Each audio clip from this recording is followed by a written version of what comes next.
हरे कृष्ण। ओम नमो भगवते वासुदेवाय। ओम नमो भगवते वासुदेवाय। ओम नमो भगवते वासुदेवाय। नारायणं नमस्कृत्य नरं चैव नरोत्तमं देवीं सरस्वतीं व्यासं ततो जयमुदीरये। नष्टप्रायेषु भद्रेषु नित्यं भागवत सेवया भगवतेरुत्तमश्लोके भक्तिर्भवति नैष्टिकी। ॐ अज्ञानतिमिरान्धस्य ज्ञानाञ्जनशलाकया चक्षुरोन्मीलितं येन तस्मै श्रीगुरवे नमः। श्रीचैतन्यमनोभीष्टं स्थापितं येन भूतले स्वयं रूप कदा मह्यं ददाति स्वपदान्तिकम्। वाञ्छाकल्पतरुभ्यश्च कृपा सिन्धुभ्य एव च पतितानां पावनेभ्यो वैष्णवेभ्यो नमो नमः। श्रीकृष्ण चैतन्य प्रभु नित्यानंद श्री अद्वैत गदाधर श्रीवासदि गौर भक्त वृंदा। हरे कृष्णा कृष्णा कृष्णा हरे हरे, हरे राम राम राम हरे हरे। मूकं करोति वाचालं पंगुं लंघयते गिरिं यत्कृपातमहं वन्दे श्रीगुरुं दीनतारिणम्। हरे Krishna. So let us resume the prayers of Gajendra. Yesterday we had discussed up to, I think, verse 17. We had discussed up to verse 17, where Gajendra actually prays that since an animal such as me has surrendered unto you, certainly you will release me from this dangerous position.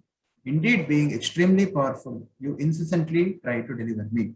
So he was actually praying to the Lord, glorifying the supremely merciful nature of the Lord. Here, Gajendra prays how the Lord is supremely worshipable. So he also speaks about the different obstacles in worship, what is motivated worship and what is unmotivated worship, and how the Supreme Lord is the source of everything. Atmata japta griha vitta janeshu shaktair dushprapanaya gunasanga vivarjitaya muktatmabhi svahridaye paribhavitaya jnanatmane bhagavate nama ishvaraya. So Gajendra says, my Lord, those who are completely freed from material contamination always meditate upon you within the cores of their hearts. You are extremely difficult to attain for those like me who are too attached to mental concoction, home, relatives, friends, money, servants, and assistants. So he's saying that the Lord is extremely difficult to attain for whom? For those people who are very much attached to mental concoction, who are very much attached to their homes, very much attached to their relatives, friends, money, servants, and assistants. So Gajendra continues, you are the Supreme Lord, uncontaminated by the modes of nature. You are the reservoir of all enlightenment, the Supreme Controller. I therefore offer my respectful obeisances unto you.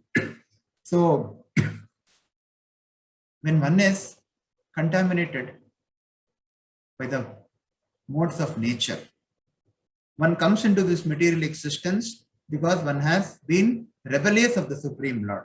And the Supreme Lord wanted to give the rebellious Jiva, the Jiva being the marginal potency of the Supreme Lord. The Supreme Lord wanted to give the Jiva a facility where he can fulfill his desire to be separate from the service of the Lord, to be rebellious of the Lord. So therefore this place is given. And once one is into this material existence, one is under the influence of the three modes, particularly the lower modes, the modes of passion and ignorance. And what is the result of mode of passion? One of the consequences or one of the manifestations of Rajoguna or the mode of passion is undue attachment. That raga. The manifestation of mode of passion is unlimited attachment. So, what is that attachment? That attachment is attachment to the illusion, attachment to something which is not actually permanent, attachment to temporary things, attachment to our conception that we are the body, misidentifying oneself with the body, and as a result of which one becomes attached to this body. Firstly, one must know that is the beginning knowledge, the very prerequisite knowledge or the very basic knowledge which Krishna gives in Bhagavad Gita, to understand that one is not this body, to understand this one is the spirit soul. So when one identifies himself with his body, then ultimately he also identifies himself with whoever is related to this body. For example, it may be one's mental concoction. Mental concoction means mental speculation. Mind is also a body only. It is the Sukshma Sharira, subtle body. Similarly, home, relatives, friends, money, servants and assistants, all these things are very, very temporary. But when one becomes unreasonably, in a very unreasonable way, attached to these things, for such person, it is very, very difficult to perform bhakti. And what is the nature of all these things? These all things are very temporary. Sripad Shankaracharya prays in Bhajagovindam. Yavadvito parjana shakta stavan nija parivaro raktaha pascha jivati chajardehe vartam kopina prechati gehe bhaja govindam govindam bhaja mudamate. So Shankaracharya prays, what is the nature of Yavad Vito Parjana Shaktaha Sthavan Nija Parivaro Raktaha? That means, so long one is fit to support one's family, then everybody shows affection. But the moment that person becomes old and is of no practical use to anybody at home, and instead he becomes a burden, then the same people who showered so much affection on him, the same people will actually reject him, or they will ignore him, or they will, I know certain people, they just pray when this guy is going to die. That is the true nature of this material world. But without understanding these things, without understanding who is the supreme shelter, Haratini Mesha Kala Sarvam Maya Mayamidam Akilam Hitva Brahmapadam Tvam Pravisha Viditva. Without understanding who is the supreme shelter, who is the supreme goal, when one becomes unreasonably attached to these people, then what happens is one is not able to approach the Supreme Lord. Because the Supreme Lord is above the three modes of nature. He is above all this goodness, passion and ignorance. He is transcendental to the modes of nature. Maya does not influence the Supreme Lord. So therefore, the Lord is the reservoir of all enlightenment and the supreme controller. And he is the only person who can actually enlighten one. So what are the obstacles in worship? Gajendra actually illustrates here. The obstacles are attachment to body. The main obstacle is, which is a manifestation of the mode of passion, attachment to body, mind, children, home, wealth, followers, dhanam, janam, sundarim. All these things are nothing but a manifestation of one's attachment to one's body. And that is in turn because of one's misidentifying oneself with one's body. Why? Because God is Gunasanga Vivarjitaya. It is said here. Dushprapanaya Gunasanga Vivarjitaya. So Lord is beyond the three modes. So when one is under the influence of the three modes, one cannot understand the Supreme Lord. the more one is influenced by the three modes, particularly the lower modes, which is very prominent in the material world and in the Kali Yuga and in the present age, the two modes of the mode of passion and the mode of ignorance. When one is increasingly, the more one is under the influence of the lower modes, one cannot understand the Lord, because the Lord is beyond the three modes. He is Guna Sangha Vivarjitaya. He is uncontaminated by the three gunas. He is not subjected to being affected by the three modes. So therefore, who are completely freed from material contamination, they always meditate upon the Lord in the core of their hearts. So therefore, Lord is also referred here as Jnanatmane, the reservoir of all enlightenment. Yam dharma kamartha vimukti kama bhajanta ishtam gatimapnuvanti kinchashisoratyapi deham avyayam karoti medavradhayo vimokshanam. So Gajendra prays, after worshipping the Supreme Lord, who is those who are interested in the four principles of religion, economic development, sense gratification, and liberation, obtain from him what they desire.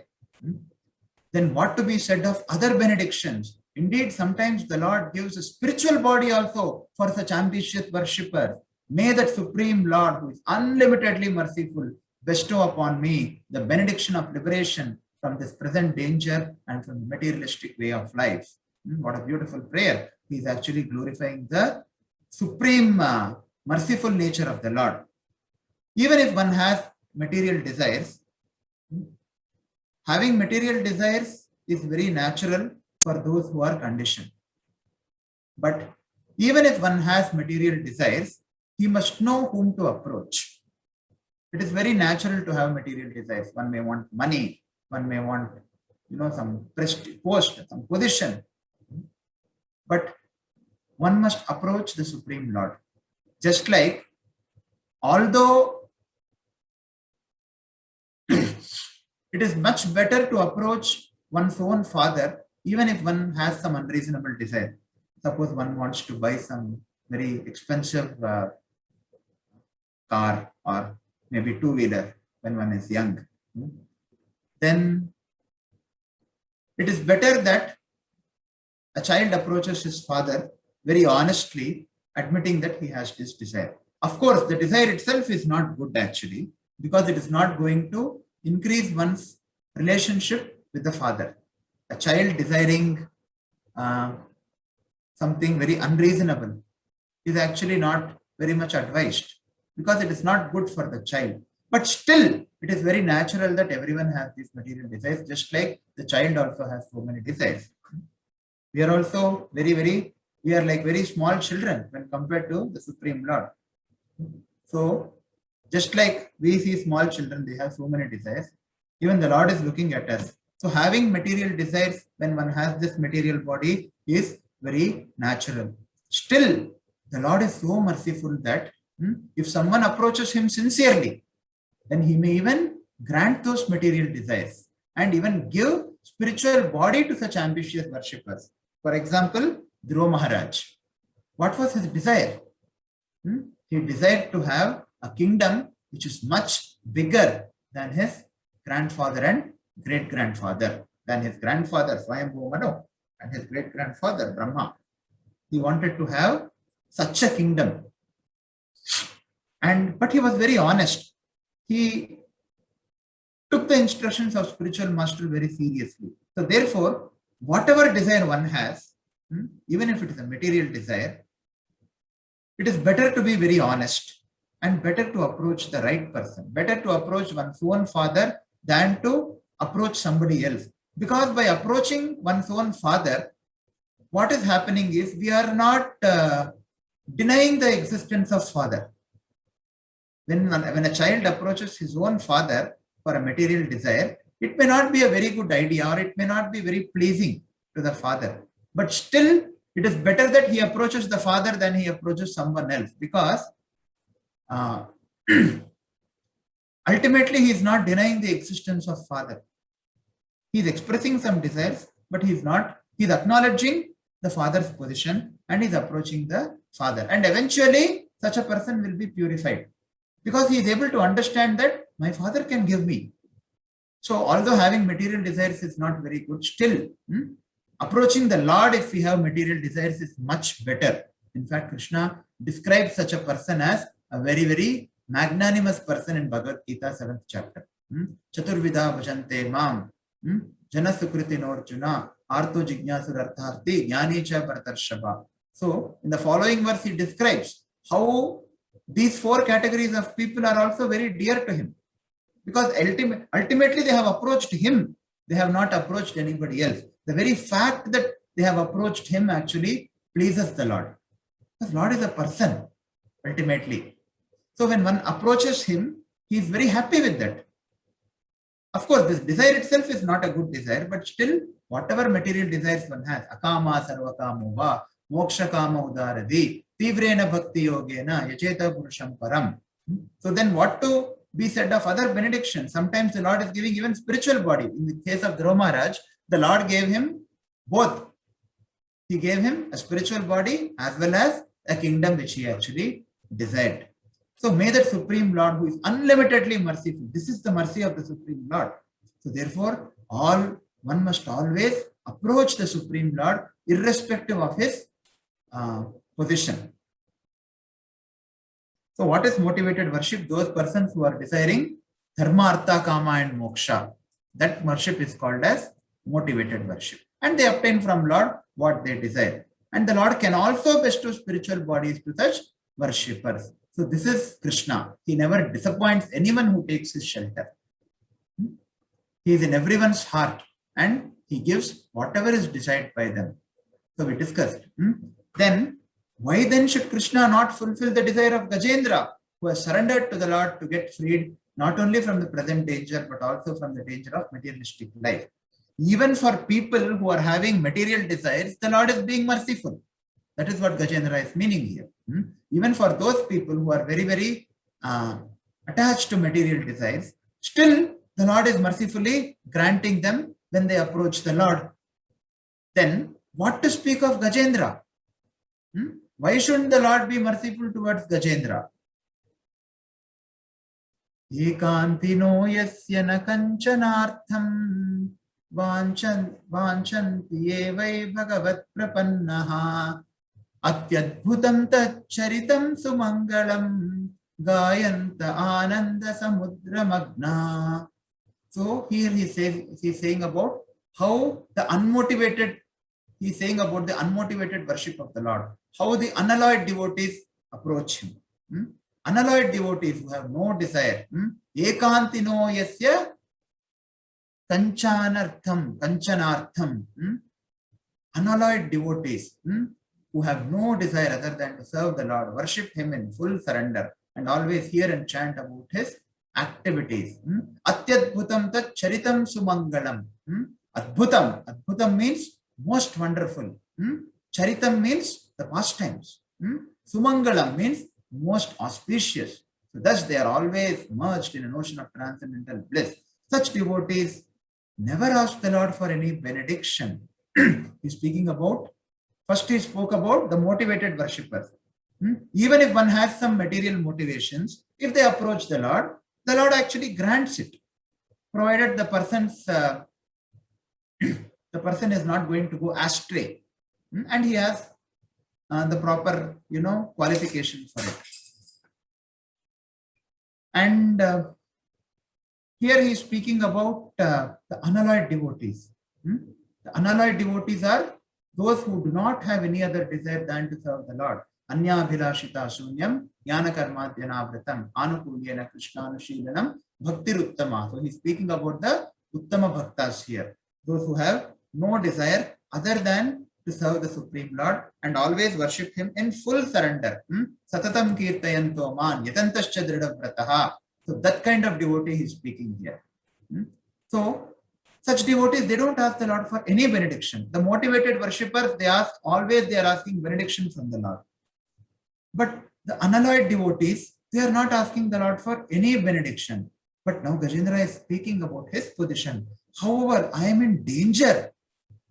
What is Gajendra's situation? It's an extremely dangerous situation that he is in the his leg is caught in the jaws of a crocodile. Crocodile has just, attacked him. However, I am in danger. So now Gajendra is actually beginning to present himself. This is the glory of the prayers of Gajendra. How he glorified the Lord. Which verse this is actually? This is 20th verse. From the second verse, he started glorifying the Supreme Lord. And he glorified about the Lord. What is the Lord's position?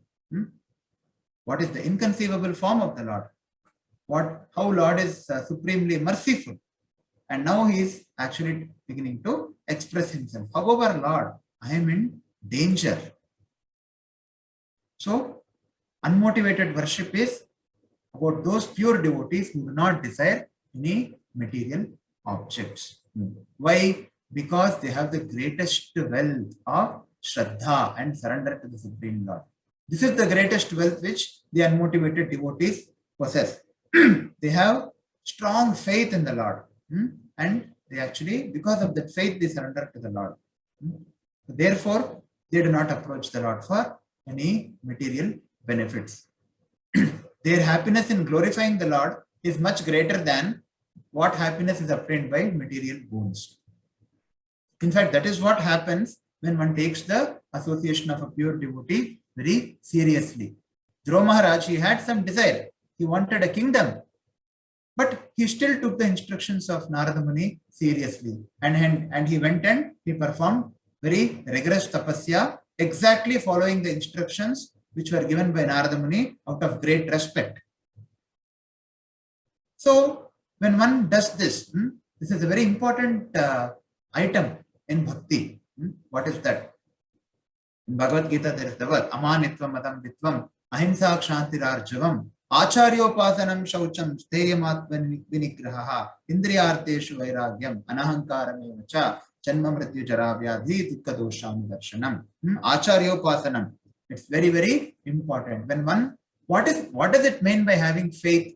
Having faith means having faith in the instructions of the spiritual master. Having faith that if I follow these instructions out of great respect for my spiritual master, out of great respect for the Acharya, then definitely Lord is going to help me, irrespective of my situation.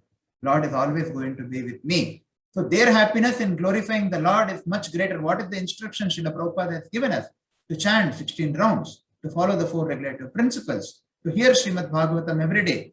So if one has a great respect for the Acharya and one very carefully and attentively follows these instructions, what happens is he achieves that happiness which cannot be attained by any material boons. And even if one approaches the Lord, we are discussing the example of Dhruva Maharaj, he approached the Lord for material benedictions, but after following the instructions given by Narada Muni, when he got the darshan of the Lord, he actually lost all the material desires. In fact, he regretted for having that material desire.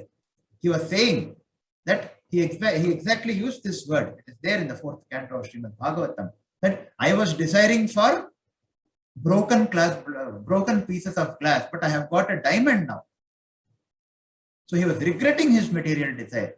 So when one comes to the stage of devotional service, one actually regrets one's material desires. And all the happiness which they get in glorifying the Lord, in chanting the Lord's names, in hearing about the Lord, in association of devotees, that happiness is much greater than whatever is obtained by some material boons.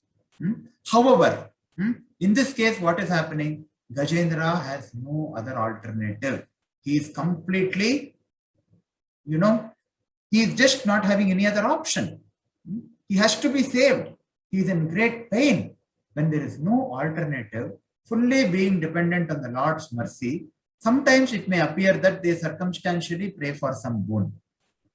Even those who are actually on the platform of unmotivated worship, sometimes it appears that they are praying for the boon. Like now Gajendra, he actually glorified the Lord very, very selflessly in all these verses, although he was actually in the jaws of the crocodile. But still, he was in the jaws of the crocodile and he was in pain, he was in danger. So sometimes it appears that they pray for some boon. So Gajendra is also praying for some boon here. Let us see further. However, they regret when praying for such a boon also. Like Dhruva Maharaj was also regretting. So Gajendra, he is also praying, but he is actually regretting. He was circumstantially asking for an immediate benediction because he had no other way to be rescued. So therefore, now he is expressing his pain to the Lord. It does not mean that Lord does not know that Gajendra is in pain when he was reciting the first verse. Lord knew very well. Gajendra also knows, but still very, very selflessly, out of great affection, he wanted to glorify the Supreme Lord.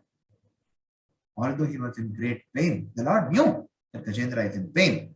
The Lord knew very well when Gajendra was offering all these prayers, but only now Gajendra is actually asking. So even if we want to ask the Lord, one must actually be very thoughtful, and one must understand, one must be in knowledge. It is not that the Lord is our order supplier, like how we go to a restaurant and we order, or nowadays it is online ordering, Swiggy and Zomato, whatever we want. Oh Lord, give me this, give me that.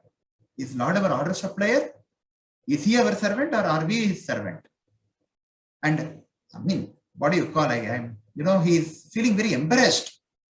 He has glorified the Lord very selflessly, but now he is expressing his small material desire that he actually, circumstantially, he is asking for some small benediction. What is that benediction? He is just asking the Lord to, because he has no other way to be rescued. He is saying, Lord, I'm in very great pain now. So now, Gajendra, in these verses, he glorifies the Lord as the supreme source of everything. He glorifies the Lord, supreme attributes, and the Lord as the supreme creator, the Lord as the supreme source and refuge, and the Lord as unlimited. So here he begins to express his heart. He says, however, I am in danger. So he's even embarrassed to ask directly because he knows that the Lord understands him. So therefore he's saying, however, I am in danger. Let us see further. Tamaksharam brahma param paresham avyaktamadhyatmika yoga gamyam atindriyam sukshmamivati duram anantamadyam paripurnamide. So Gajendra says here, thus I pray to that Supreme Personality of Godhead, who is eternally existing, who is invisible, who is the Lord of all great personalities such as Brahma, and who is available only by transcendental Bhakti Yoga. We had seen this yesterday also. Being extremely subtle, he is beyond the reach of my senses and transcendental to all external realization. He is unlimited, he is the original cause, and he is completely full in everything. I offer my obeisances unto him. So he says, Tamaksharam Brahma Paramparesham Avyaktam Adhyatmika Yoga Gamyam. Avyaktam means he is not easily manifested. Adhyatmika Yoga Gamyam. Adhyatmika Yoga Gamyam means only by those who are following Bhakti Yoga. Adhyatmika Yoga Gamyam. He is known only by Bhakti Yoga. He is available only by Bhakti Yoga. Atindriyam, Sukshmam. Atindriyam means, Indriya means senses. Atindriyam means who is beyond the senses. Atindriya. Sukshmam. Sukshmam means very subtle. Ivati Duram. Ivati Duram means he is beyond the reach of my senses. He is very, very subtle. Ivati Duram means he is very, very far away. Anantamadhyam. Anantam means he is unlimited. There is no anta for him. Anta means ending. Anantam means he is unlimited. Adhyam. Adhyam means Adi. Adi means the original cause. Adhyam. Paripurnam. He is completely full in everything.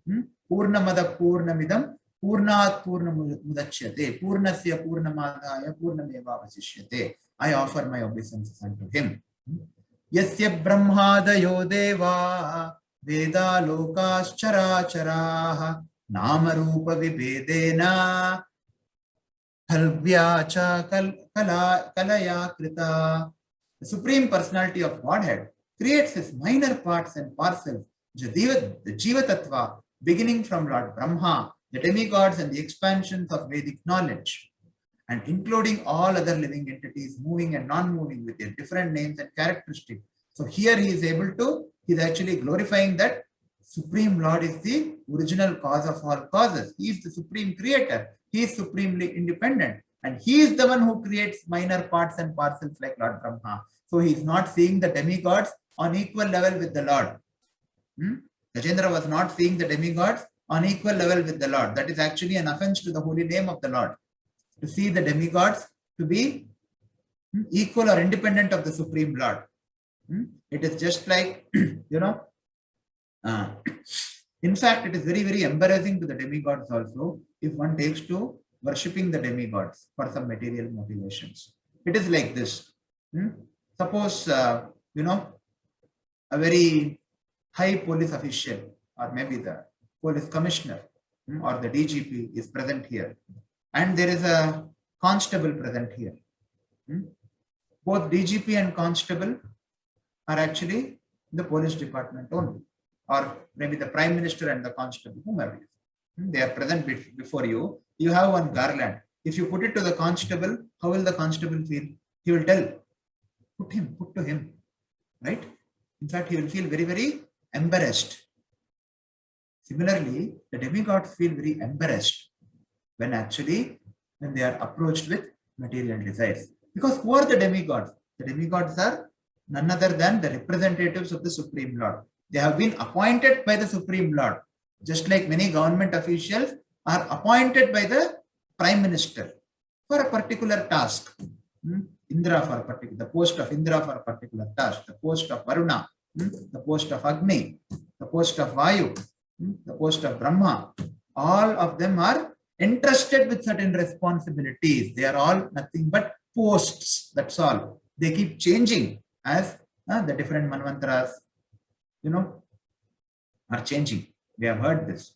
So therefore, if Gajendra is acknowledging that Brahma is the Supreme Lord actually creates his minor parts and parcels, beginning with Lord Brahma and all the demigods. So therefore, one should not worship the demigods. One should respect the demigods. It does not mean that one is disrespectful towards the demigods. Can we disrespect somebody from Prime Minister's office? No. But to whom do we give respect? We give respect to the Prime Minister.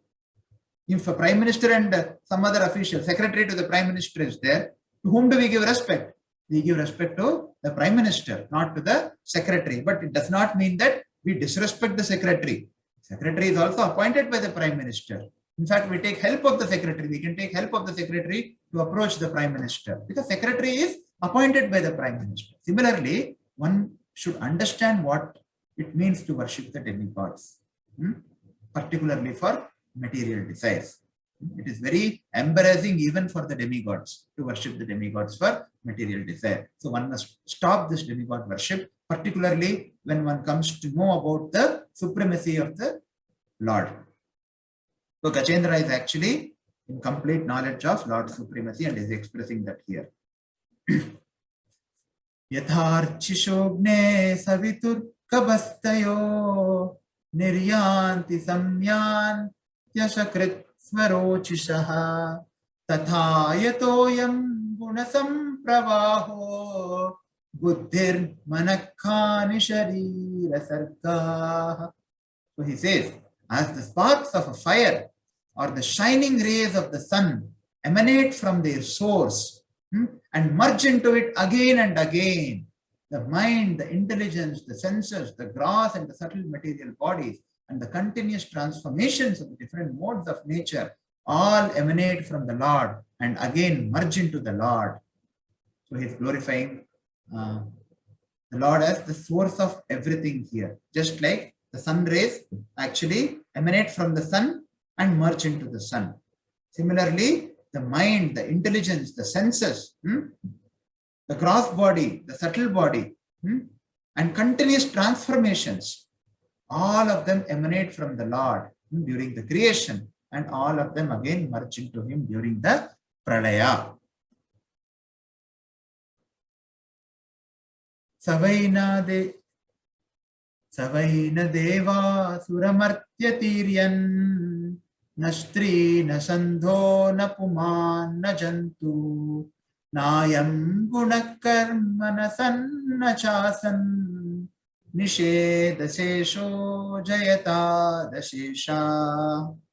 So he's saying about the Supreme Lord, he is neither a demigod, nor a demon, neither a human being, nor a bird or a beast. He is not woman, he is not man, nor neuter, nor is he an animal. He is not a material quality, a fruitive activity, a manifestation or non-manifestation. He is the last word in the discrimination of not this, and he is unlimited. All glories to the Supreme Lord. That means Lord is not a person of this material world. Lord is the supreme person in transcendence. You see, Lord's beautiful picture is put here. So all the other people, they are one, and the Lord is different from all of us. The Lord is the supreme. So now he glorifies in the following verses. He glorifies the Lord as the liberator from ignorance and the master of the universe, master of yoga, and he also mentions about the various obstacles in remembering the Lord. And he also mentions about his own ignorance. Jiji Vishena Hamihamaya Jiji Vishena Hamihamuya Kim Antar Bahischa Vratye Bhayonya Ichchami Kale Enanayasya Viplavas Tasyatmaloka Varanasya Moksham. He says, Jiji Vishena Hamihamuya Kim. I do not wish to live anymore after I am relieved from this attack of the crocodile. Just look at the prayer. He is praying because he is in danger. He understands that more than the crocodile actually attacking him, this material nature, this material existence itself is a danger for him. So what is our situation? When we offer prayers, we immediately want to be relieved so that we can continue our enjoyment in this material world. We pray that Corona should go as early as possible. Why? Why should Corona go? So that lockdowns and all are not there. Now, why should lockdowns not be there? So that I can do what I like. Because we did something wrong only, this pandemic has come. It's a karmic reaction for all of us. There is no doubt about that. It is due to bad karma, collective bad karma of the whole mankind. That is why it has come, right? Otherwise, why it would have come? And now, when we pray to the Lord, oh, let Corona go away, let Corona go away. What is our intention? Our intention, is it that just the Corona should go away so that, I again carry on whatever I was doing before Corona? Before Corona came, was everything all right in the society? Before last year, March, was everything okay? Was everything going as per scriptures? No, it was not the case. So similarly, when you pray for some material benediction, what is the purpose behind your prayer? Gajendra is praying, he's praying because he is in intense pain. But you see here, he is also saying that I do not wish to live anymore after I am released from the attack of the crocodile. Jiji Vishena Hamihamuya Kim Antar Bahischa Vrataye Bhayonya. What is the use of this elephant's body covered externally and internally by ignorance? I simply desire eternal liberation from the covering of ignorance. That covering is not destroyed by the influence of time. So this covering which Gajendra has, it is going to be destroyed. If not by the crocodile, Gajendra is going to die someday or the other. Definitely he is in great pain due to the crocodile's attack. But see how he is praying. He is in pain, he is praying to the Lord. But it is not that, he continues his prayers. He says that I do not wish to live even after I am released from the attack of the crocodile. Why? Because what is the use of my body? This elephant's body is covered externally and internally only by ignorance. What is the use of my having this body, which is only a lump of matter and which is covered completely with ignorance, the forgetfulness of Lord. So what does he desire then? He desires eternal liberation from the covering of ignorance.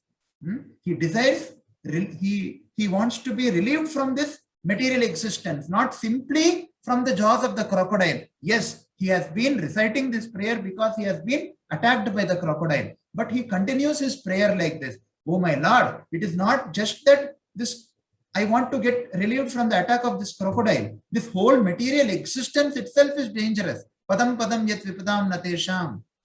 Dukhalayam asashvatam. We have been discussing for the past few days.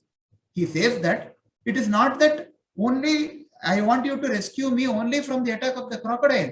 Please, please rescue me from this miserable material existence. So therefore, I do not, although I am in pain, now I am praying to you, but it is not that I want to live. I do not wish to live anymore. Why I don't want to live? Because I have this body. This body is giving me pain. Adhyatmika klesha, adi bhautika klesha, adi daivika klesha, janma mrityu jara vyadhi. All these things I am subjected to when I have this body. And why I have got this body? Because I am in this material existence due to my karma. And why this karma is there? Because I have acted under the influence of modes of nature. Why the modes of nature have influenced me? Because I am in this material world. Why I am in this material world? Because I became rebellious of the Supreme Lord. So therefore, what I should do? The cause of all suffering in this material world and the cause of all suffering which is experienced by Gajendra is actually because of one's rebellious nature towards the Supreme Lord. So that is ignorance. So this is the root cause of everything. These are all symptoms, that's all. If crocodile doesn't attack, something else will happen and Gajendra will die. That means he is aware of this fact. He is praying that if not by the crocodile, I am anyway going to die one way or the other. So therefore, I do not wish to live anymore. Punarapi jananam, punarapi maranam, punarapi janane, jatare shayanam. Shankaracharya says, Iha samsare, bahu dukkhare. Then what is the course? Kripaya pare, pahi murare. Only taking shelter of Murari. Kripaya pare, pahi murari. Taking shelter of the lotus feet of Murari.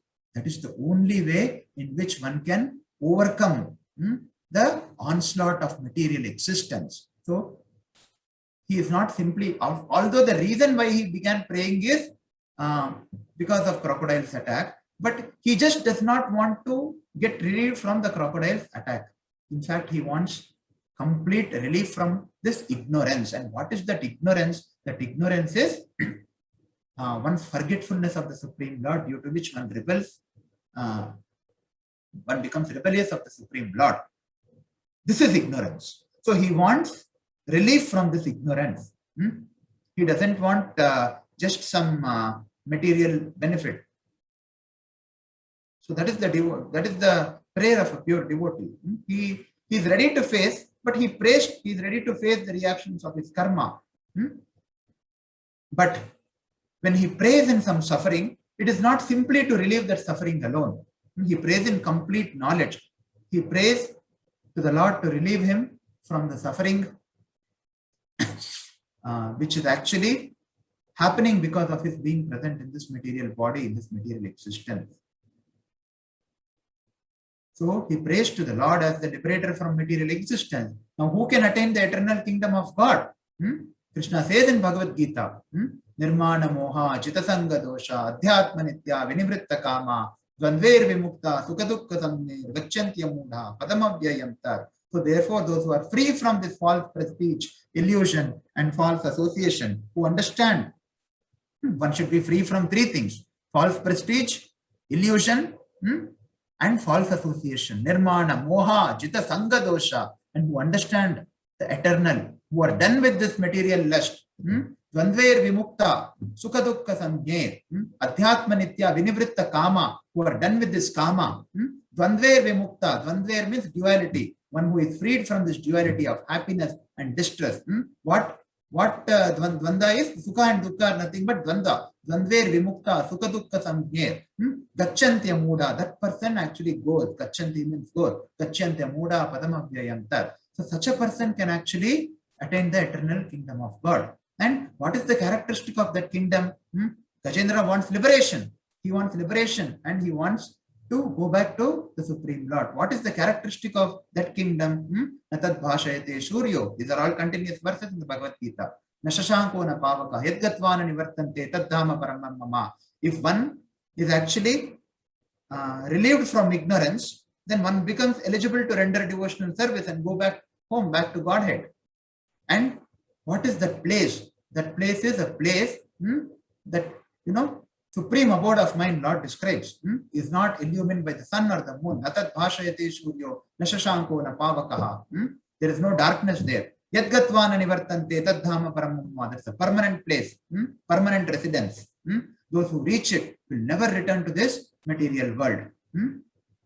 Because what is this material world? Abrahma bhuvana loka, punaravartino arjuna, mamupetyitu kaunteya, punarjanmana vidyate. From the highest planet to the lowest planet, all are places of misery in this material existence, in this material world. So he is actually desiring relief from this existence so that he can go back home, back to the Lord and engage in the Lord's service. And then why are conditioned souls struggling here? Mamayvamsho jiva loke, jiva bhuta sanatana, manashashtan indriyani, prakritisthani karshati.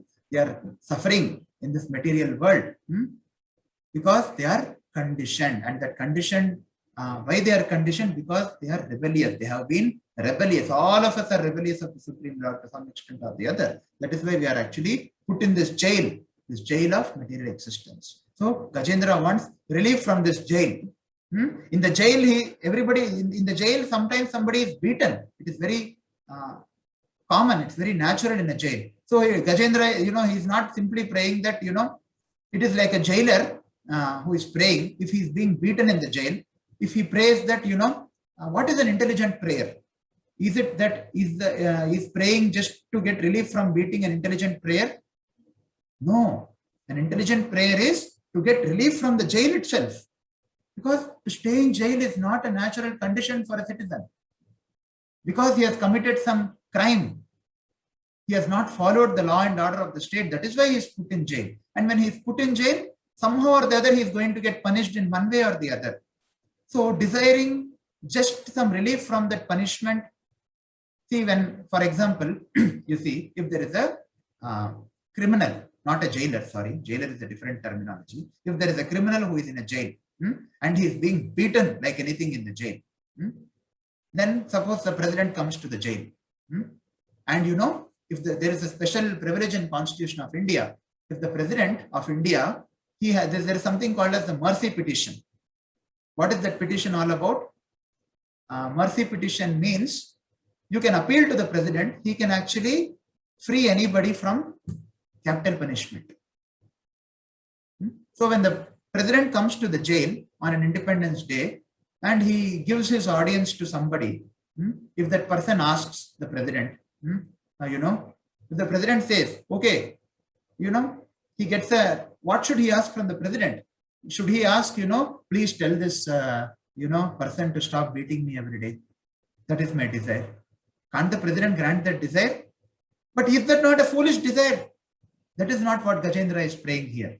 Gajendra is actually praying to get relief from this jail itself, this jail of material existence itself, to actually get relief from this ignorance completely.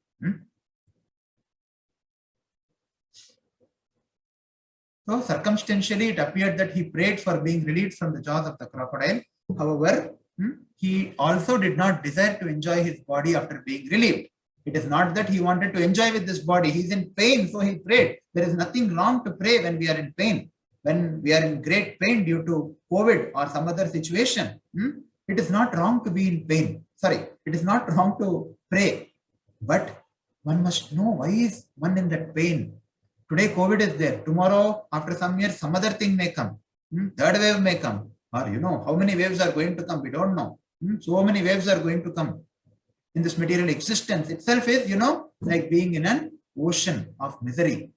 So for how many, from how many things can we pray relief? Today you are praying for relief from COVID. Tomorrow something else will come. Tomorrow something else will come. Although we started our Narasimha Neerajanam, because at that time it was very intense. The COVID situation in the society was very intense. But still, we all understood that that is not, that is one part of the misery which we are facing. So an intelligent person will actually pray for relief from all the miseries. So Gajendra, he did not desire to enjoy his body after being relieved from that pain. So it is not wrong to pray from It is not wrong to pray when one is in pain. After all, whom else can we approach other than the Lord?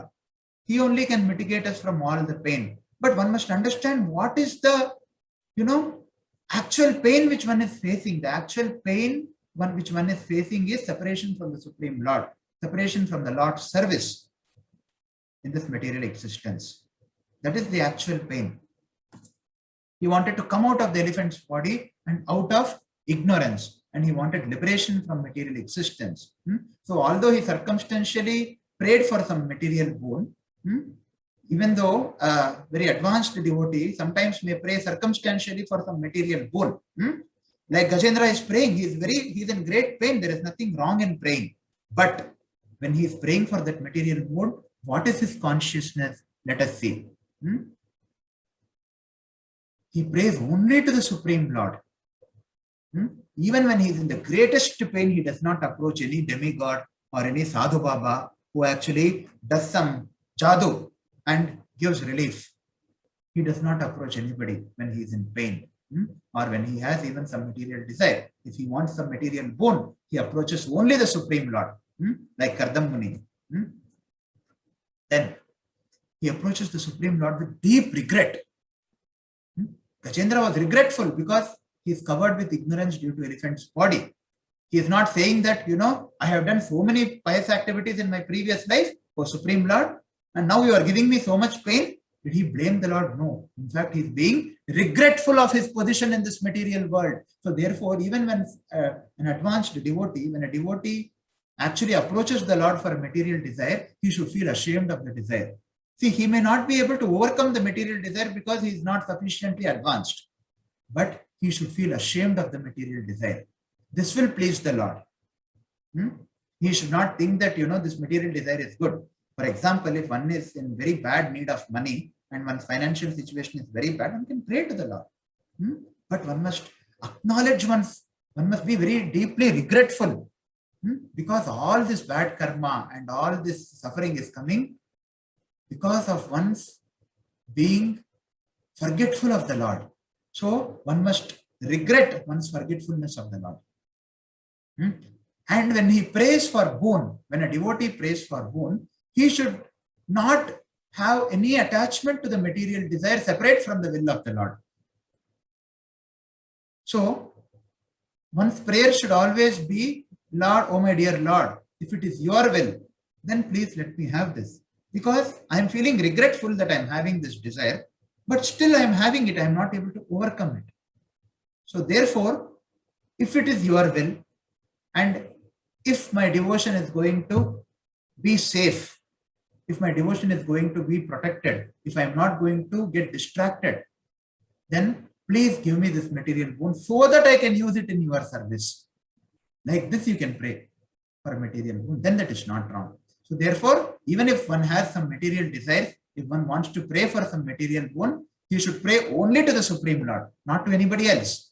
And he should have deep regret for having such material desires. And he should pray without any attachment to the boon, separate from the will of the Lord. And he should pray with an intention to come out of ignorance. He can pray for something because he is not able to overcome it.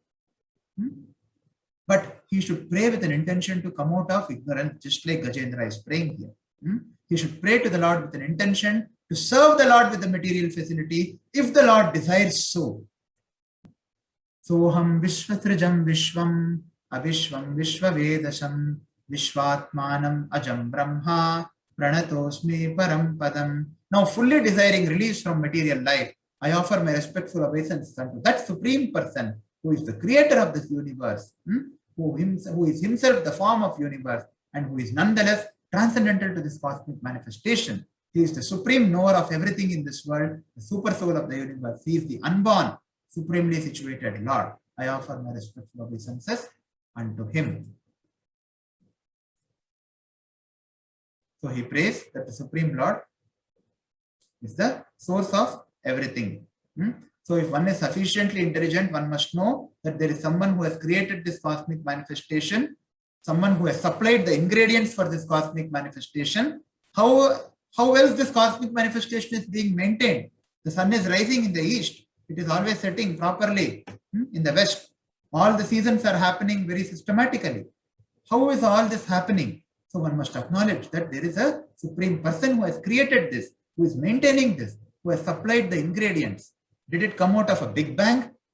Like what is taught to our children in schools? Suddenly, there was a big bang and all this universe came.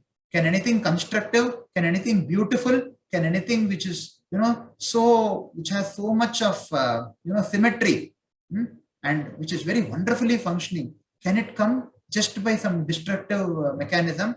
If we put a bomb, a Deepavali bomb in our house, will something very nice be manifest, or will some destruction happen?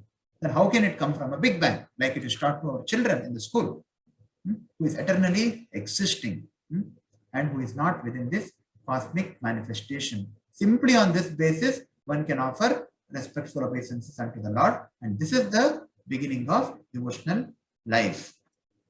So we will stop here. If there are any questions, we can take. Can you please explain the gross body and subtle body?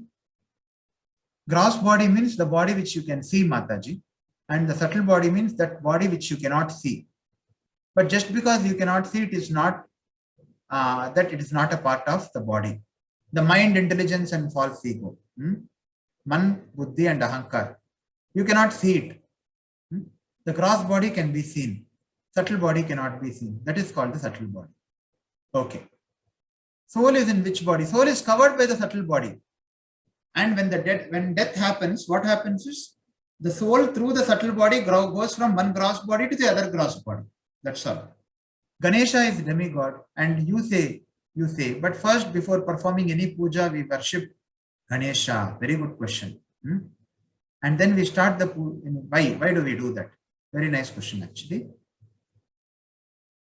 Lord Ganesha, is actually, all his power comes from Lord Narasimha. It is mentioned in the scriptures. This is one reason. And there is no reason in praying to Ganesha to get his blessings. One must not pray to the demigods to actually get some material desire. Suppose when we are performing some puja, say Sudarshana Homam, Sudarshana Yajna, or something like that. There is nothing wrong in worshipping Ganesha because he removes all the obstacles. Two things must be noted here. One must know who is Ganesha before worshipping him. One must know that Ganesha is a appointed authority by the Supreme Lord and is empowered by the Supreme Lord.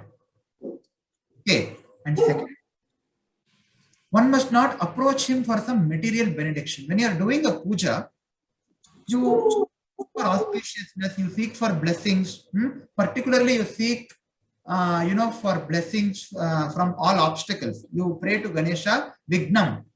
That is what we say. So that is why they pray to Ganesha. There is nothing wrong. Because if you see, ultimately, why are you performing any puja?